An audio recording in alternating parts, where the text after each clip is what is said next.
Hello મિત્રો, બીજી વ્લોગમાં સ્વાગત છે આપનું. કેમ છો બધા? મજામાં ને? જય શ્રી કૃષ્ણ. હવે ફાઇનલી આપણે જઈ રહ્યા છીએ આજે મનસા દેવી અને ચંડી દેવી ઉડન ખટોલામાં બેસી ગયા છીએ.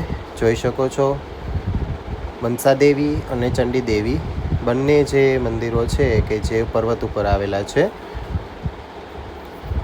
આ છે મનસા દેવીનો વ્યૂ, તમે જોઈ શકો છો કે જેમાં રોપવે દ્વારા અથવા તો પગથિયાથી ટ્રેકિંગ કરી અને તમે ત્યાં સુધી જઈ શકો છો. જોઈ શકો છો મિત્રો, આ ગંગા નદીનો વ્યૂ. રોપવે ઉપરથી અમે ત્યારે મનસા દેવી તરફ જઈ રહ્યા છીએ. બહુ સરસ નજારો છે, ખૂબ મજા પડે એવું છે. ગંગાજીનો વ્યૂ જોઈ શકો છો મિત્રો. જેમ જેમ ઉપર જતા જઈએ તેમ તેમ ગંગાજી હરિદ્વારમાંથી જે નીકળે છે હરકી પોળી અને જે અલગ અલગ ઘાટ આવેલા છે તે તમામ અહીંથી જોઈ શકાય છે. ધીમે ધીમે આગળ વધી રહ્યા છીએ. ફાઇનલી આપણે પહોંચી ગયા છીએ મનસા દેવી મંદિર ખાતે. મંદિરની અંદર વિડીયોગ્રાફીની મનાઈ છે. હવે જઈ રહ્યા છીએ માતાજીના દર્શન માટે. જોઈ શકો છો ખૂબ મોટી એવી લાઈન છે, ભીડ સારી એવી પ્રમાણમાં છે. અહીં મનસા દેવીએ જઈએ એટલે કે જે દ્વારપાળ કહેવાય ને, કે જેના દર્શન પહેલાં કરવા જોઈએ તે એના દર્શન કરી આગળ વધીએ. મનસા દેવી દર્શન કરી અને હવે રિટર્ન થઈ રહ્યા છીએ. જોઈ શકો છો મિત્રો, રિટર્ન આવતી વખતેનો વ્યૂ કે ખૂબ ઊંચાઈ ઉપર આવેલું છે અને રોપવેમાં અંદાજિત 7 થી 8 મિનિટ જેટલો સમય લાગે છે કે તમારે ઉપર દર્શન માટે જવા માટે. ધીમે ધીમે રોપવેની અંદર આપણે નીચે આગળ આવી રહ્યા છીએ, વધી રહ્યા છીએ. જોઈ શકો છો માતાજીના મંદિરનો વ્યૂ મનસા દેવીનો. નીચે આવી અને હવે આપણે જશું ચંડી દેવી તરફ. જોઈ શકો છો રસ્તામાં ઘણા બધા વાંદરાઓ છે કે જેઓ ઉછળકૂદ કરી રહ્યા છે. બહુ નેચરલી વ્યૂ છે, ખૂબ મજા પડે એવું છે. ફાઇનલી હવે ફરીથી આપણે ચંડી દેવી તરફ જવા માટે અહીં પણ ઉડન ખટોલામાં જવાનું છે, એટલે કે રોપવેમાં. તો જોઈ શકો છો અહીં ચેકિંગ થાય છે બેગ્સનું વગેરે, એ કરાવી લીધું. ત્યારબાદ હવે આગળ વધી રહ્યા છીએ ચંડી દેવી તરફ જવા માટે. ખાસો એવો લાંબો રસ્તો છે, ઘણું બધું ચાલી અને જવું પડે છે ઉડન ખટોલા સુધી. ધીમે ધીમે આગળ વધી રહ્યા છીએ.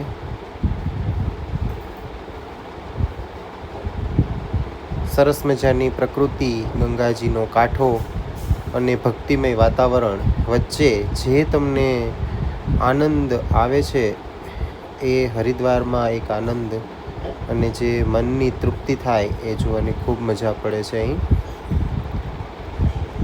ધીમે ધીમે આગળ વધી રહ્યા છીએ. જોઈ શકો છો આ ઉડન ખટોલાની અંદર હવે બધા લોકો અહીંથી બેસી અને રોપવે દ્વારા જ જઈ રહ્યા છે. આપણે પણ બેસી જઈએ ઉડન ખટોલામાં. બેસી ગયા, હવે આગળ વધી રહ્યા છીએ. ધીમે ધીમે જઈ રહ્યા છીએ આગળ. આ છે ચંડી દેવી તરફ જવા માટેનો વે કે જે રોપવે અહીંથી જાય છે. ચંડી દેવીનો પર્વત જે છે તે મનસા દેવીના પર્વત કરતાં ઘણો ઊંચો છે અને તેની ઊંચાઈ પણ વધારે છે. અને અહીં પહોંચવા માટે 12 થી 15 મિનિટ જેટલો સમય લાગે છે ઉપર પહોંચવા માટે. ધીમે ધીમે ઉડન ખટોલામાં આગળ વધી રહ્યા છીએ. જોઈ શકો છો રોપવેમાં બધા લોકો કોઈ દર્શન કરીને આવી રહ્યા છે, ઘણા લોકો જઈ રહ્યા છે. આ છે ત્યાંની ગિરિમાળા, પર્વતમાળાઓ, ઊંડી ઊંડી ખાઈ અને ગંગાજીનો વ્યૂ કે જે તમારી મનને અને આંખોને આમ ખૂબ મજા પડી જાય, આનંદ આવી જાય એવો નજારો છે. અને જો તમે વર્ષા ઋતુમાં અહીં આવો તો તમને ગ્રીનરી ખૂબ જોવા મળે અને પ્રકૃતિના ખોળે ખેલવાનો, ખૂંદવાનો જે અનેરો લાહવો મળે. ધીમે ધીમે આગળ વધી રહ્યા છીએ.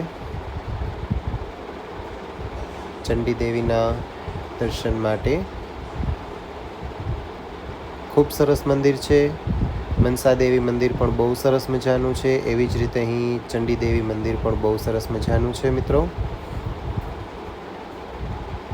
હરિદ્વાર ખાતે જ્યારે પણ મુલાકાત લઈએ ત્યારે મનસા દેવી અને ચંડી દેવી બંને મંદિરે જવું જ જોઈએ. આ સીડી છે કે જ્યાં બધા લોકો પોતાની માનતાની ચુનરી બાંધે છે. ધીમે ધીમે પગથિયા ચડી અને ઉપર માતાજીના મંદિર તરફ જઈ રહ્યા છીએ.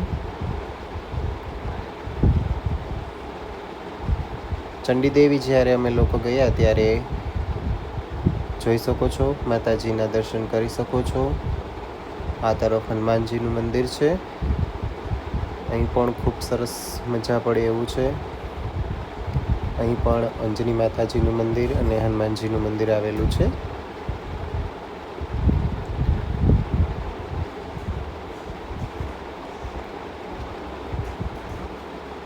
જોઈ શકો છો, આ મહારાજજી પોતાનું રામધૂન ચલાવી રહ્યા છે, ગાઈ રહ્યા છે. આ ધૂન સાંભળી અને મન એકદમ પ્રફુલ્લિત થઈ ગયું. જો મિત્રો તમને મારો બ્લોગ ગમ્યો હોય તો મારી YouTube ચેનલને લાઈક કરો, સબસ્ક્રાઈબ કરો અને મારા વિડીયોને શેર કરો.